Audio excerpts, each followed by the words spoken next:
I wanted to show you how you can change the sort of aesthetic expression of your image post-rendering.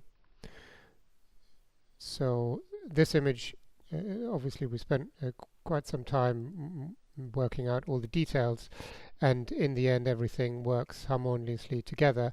But you know, you may not be quite there yet, or maybe that's not the point of your drawing.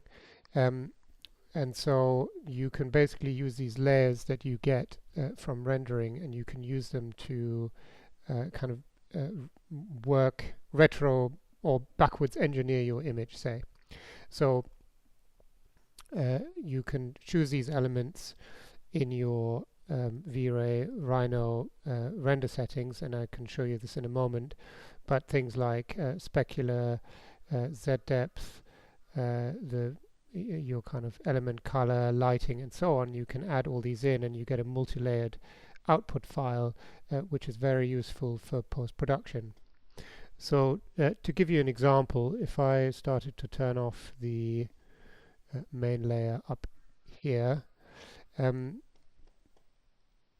you can kind of see how these various elements work together, and each in their own right is a sort of beautiful can make a beautiful image, and you can really take your project into other areas other than just photorealism. Plus, Photoshop gives you the opportunity to mix these with other textures, you know, like lines, and I'll show you that in a second, or other textures, grunge textures that you might throw on top to give it a certain look and feel. So for instance, sticking with these lines that I had just a minute, um, or just trying to turn this into a more techie drawing, say.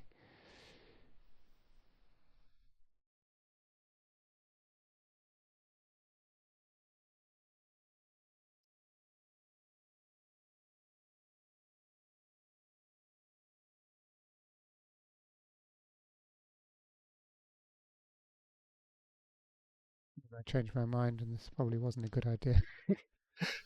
um, so let's turn it off for a second. Okay, let's try something else. Um, so I have these hatched lines here, which I had a little go a minute ago, and it doesn't look so bad. So for instance, if I wanted to give it a different feel and use this hatching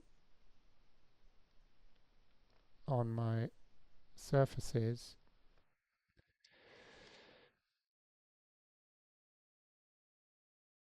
yeah, and I might increase the strength of this a little bit, like this. And now let's turn it to a multiply, like this. So I have roughly the direction of the sun here. Now, if for instance I wanted this texture only on my um, horizontals, I can use this normal map, which you can render out to quickly select, say, all the surfaces that point upwards.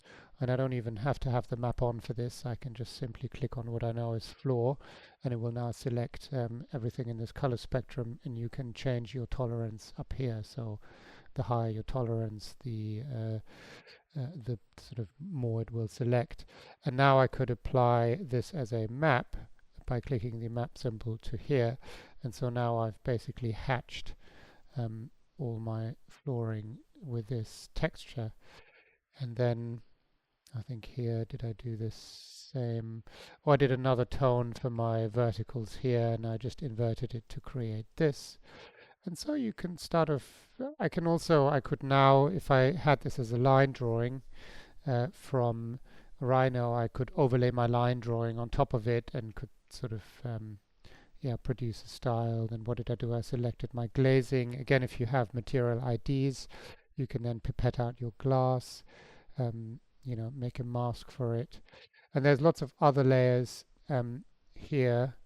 So for instance, this is what it was, I don't know, the noise level. It's some sort of map, who knows. And I put the V-Ray lighting on top, for instance, to create this effect. Now, if I don't like the fact that there's color in here, I can go in and desaturate this layer like this, and you sort of start to have a black and white image. Um, Likewise, I mean, I'm always intrigued what one can sort of find in these layers. Sometimes if you want to, say you wanted to make quite a flat looking image like this, which is just my diffuse maps, and basically whatever's black is uh, are your railings. So if I didn't like the black, I could throw and make all of these white, for instance. Um, and again, my glazing, which I had earlier, I'd want to have lighter. And you can sort of start a different style.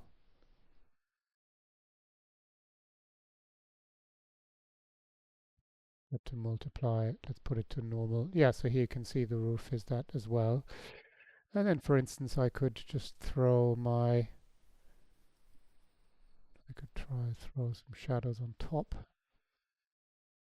Doesn't quite work. Probably would work better for an exterior image, but if I wanted to get some sort of trace of lighting in it, I could do this, and I could darken my.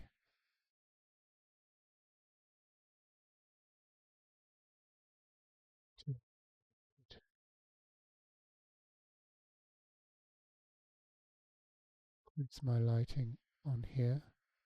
And then again, if I find the color sort of overpowering, I can desaturate the whole thing a little bit. But you can very quickly create different styles of the same thing.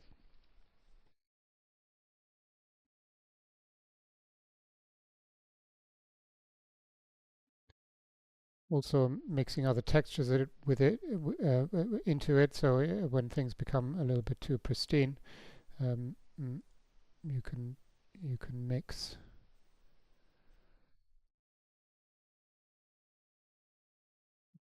something like this in.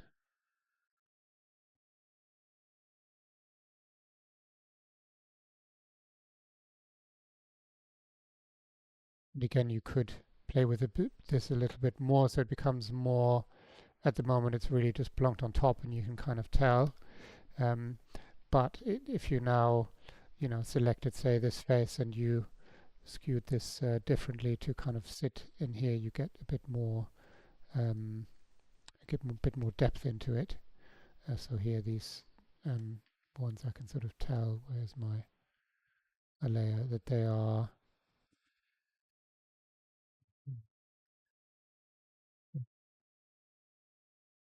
For instance, um,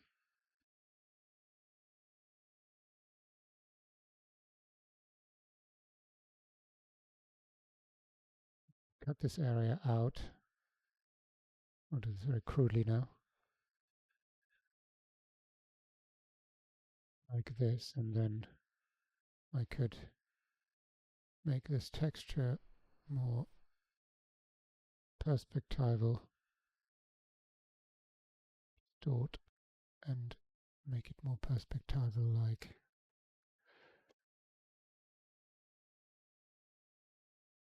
this, and it would start to become a little bit more spacious. Let's invert this other mask. And so, you could do the same for elements of the stair, perhaps. Um, if I don't think I have a good set depth map on this because it was quite a small room and I hadn't adjusted it. So I think this is all black, not black. Um,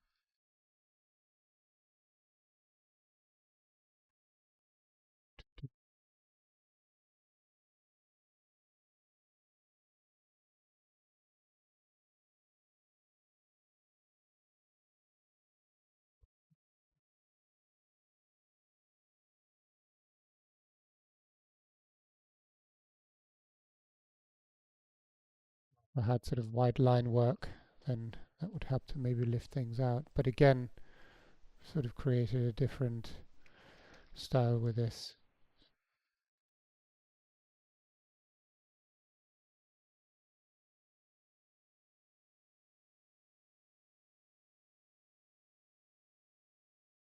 That's not a photorealistic render.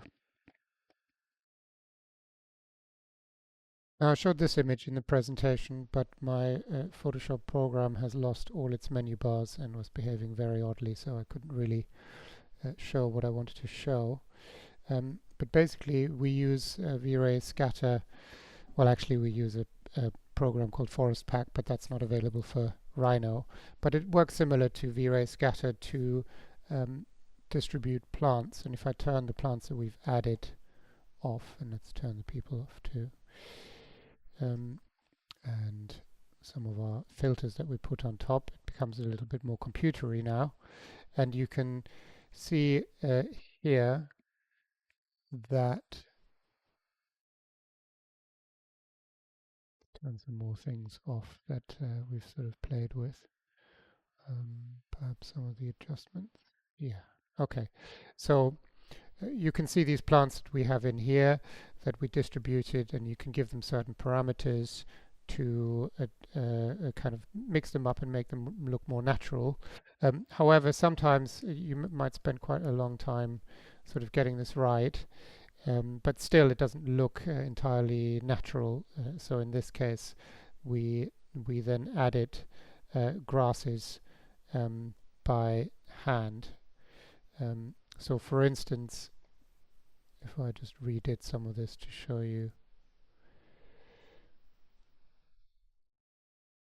So they started to look quite dark, and often in gardening you introduce some lighter grasses to brighten up these areas. So I cut this out of a picture somewhere. So for instance, if I just took this piece here,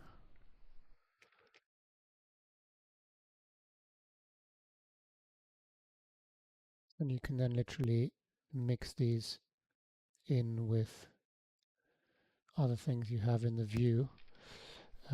Now often when, say, you're wanting to cut these out, I'm just using a mask here temporarily, and if I'm happy with it, I usually apply it. So one, if I wanted to cut it into the trough, that there'll be a material ID that I can select. You might not have these layers, but in V-Ray, because I have a plugin in 3ds that gives me this Photoshop file organized in this way. But you'll have a sort of color thing similar to this wire color here, where you can pipette the material of the trough out, and I'll show you the render elements in the second, but it's the material ID render element that allows you to do that. So this way I can basically quickly select everything that's trough, or this concrete material in this case, and I can then apply or paint this out like so. And then the other thing, I might cut out these plants here too, so I have an ID for those, so that they don't interfere. So I don't have to go around and cut out too much by hand in this case. So now I've done this, so I've cut these out. Now if I want to get rid of some to have the ferns sort of come back in between, I can either select these ferns as well, like this, and then perhaps decide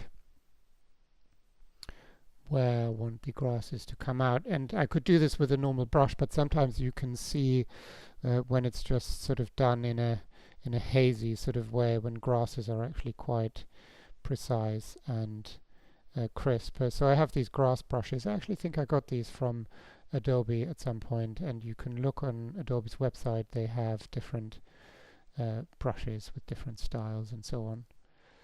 So this one looks like this, and so I can start to, I'll just hide the mask. So the mask is still active, but I hid it now. So you can brush this out, and so now you get the grasses mixed in.